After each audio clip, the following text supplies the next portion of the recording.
మాజీ సీఎం జగన్ బాబాయ్ వైఎస్ వివేకానందరెడ్డి హత్య కేసు విచారణలో తీవ్ర జాప్యం ఎందుకు జరుగుతోంది? ట్రయల్ ప్రారంభం కాకపోవడానికి కారణాలు ఏంటో సమాధానం చెప్పాలంటూ తెలంగాణ హైకోర్టు సీబీఐకి నోటీసులు జారీ చేసింది.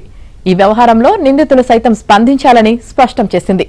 కడప ఎంపీ వైఎస్ అవినాష్ రెడ్డి, ఆయన తండ్రి వైఎస్ భాస్కర్ రెడ్డి, గంగిరెడ్డి, సునీల్ యాదవ్, ఉమాశంకర్ రెడ్డి, దస్తగిరి, శివశంకర్ రెడ్డి, ఉదయ్ కుమార్ రెడ్డికి వ్యక్తిగతంగా నోటీసులు పంపేందుకు వివేక కుమార్తె పిటిషనర్ సునీతారెడ్డికి న్యాయస్థానం అనుమతి ఇచ్చింది.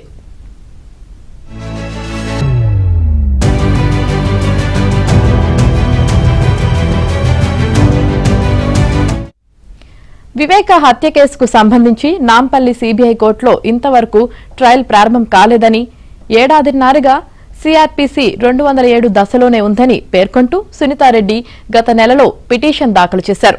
ఇది తొలుత న్యాయమూర్తి జస్టిస్ కె లక్ష్మణ్ ఎదుట విచారణకు వచ్చింది. ప్రజాప్రతినిధుల కేసుల్లో విచారణ వేగవంతం చేయాలని ఇప్పటికే నమోదైన సుమోటో పిటిషన్ను చీఫ్ జస్టిస్ నేతృత్వంలోని ధర్మాసనం పర్యవేక్షిస్తున్నందున ఈ పిటిషన్ను అక్కడికే బదిలీ చేయాలని న్యాయమూర్తి ఆదేశించారు. దీంతో ఈ పిటిషన్ నిన్న తాత్కాలిక ప్రధాన న్యాయమూర్తి justice Sujoy Paul, justice T Vinod కుమార్లతో కూడిన ధర్మాసనం ముందుకు వచ్చింది. సునీతారెడ్డి తరపున న్యాయవాది ఎస్ గౌతమ్ వాదనలు వినిపించారు.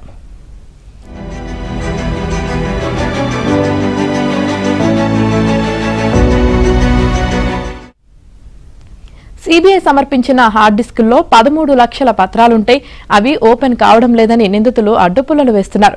రోజుకు కొన్ని చొప్పున సీబీఐ కోర్టులో ఫైళ్లు ఓపెన్ చేస్తున్నారు.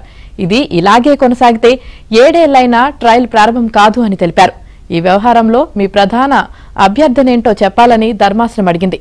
వెంటనే ట్రయల్ ప్రారంభించి 6 నెలల్లో పూర్తి చేయాలని గౌతమ్ కోరారు. వాదనలు విన్న ధర్మాసనం ముందు సీబీఐ ఇతర ప్రతివాదుల స్పందన తెలుసుకుందామంటూ నోటీసులు జారీ చేసింది. తదుపరి విచారణను 4 వారాలకు వాయిదా వేసింది.